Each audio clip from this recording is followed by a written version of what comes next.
Hey guys, welcome to the pod, where we study the principles of design. My name's Caden, and today we'll be criticizing one of my own pieces that I did recently. We'll be going over what I did well and what I did not so well, and I'll walk you through some of my thought processes while designing this piece. So I started with this sketch that I did last year in one of my university classes. I just did it with a ballpoint pen in my notebook, and I thought I would remaster it. Now, usually what I would do when I first start out is decide what I want the focal point to be and set up the composition of the piece. But in this particular case, I already had that figured out for me. My year ago self already figured it out, already sketched it out, so it made it really easy to just go straight into the color and start blocking out the colors. This is where I made my first mistake. One of the most important things when designing a effective character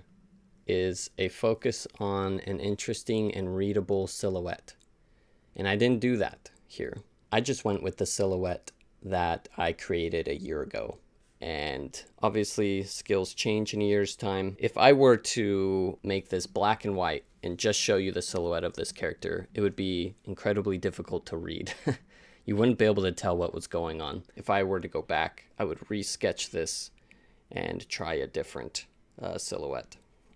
So when I'm first blocking out the colors, I just do local colors, meaning I only paint literally. So if his face is brown, I paint it brown. His armor is gray, I paint it gray. His eyes are yellow, I paint them yellow. And then I start going in with the shadow.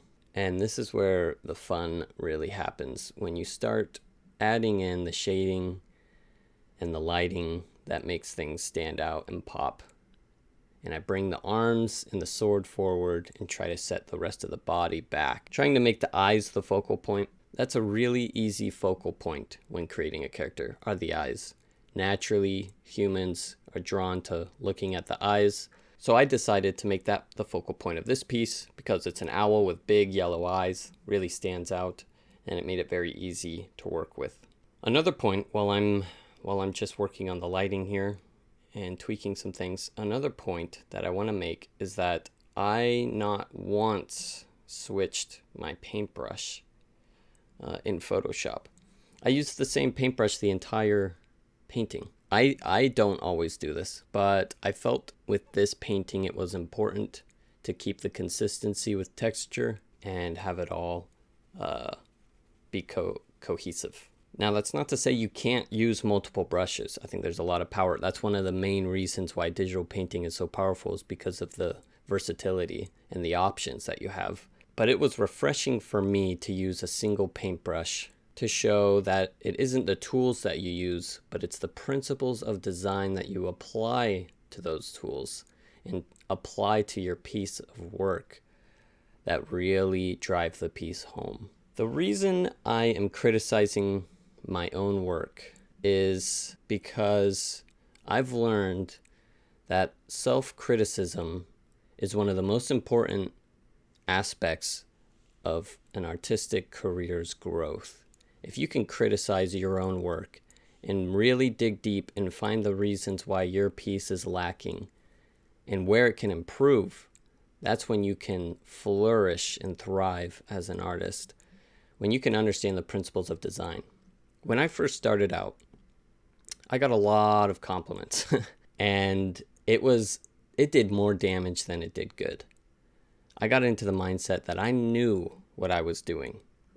Look at all the compliments I was getting. I knew what I was doing. Clearly, I understand the principles of design, or else I wouldn't be getting all these compliments. I didn't understand composition.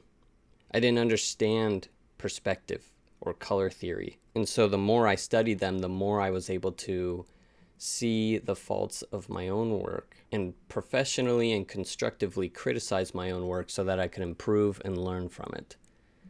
Because you can draw all day long. You know, it's really important as an artist to draw every day. You'll hear that constantly. If you have any desire to be an artist, you'll hear constantly that you need to draw every single day. But that's not enough. You can draw wrong every single day and you will miss the mark. There will be no growth because you've been practicing wrong. You know, practice makes perfect.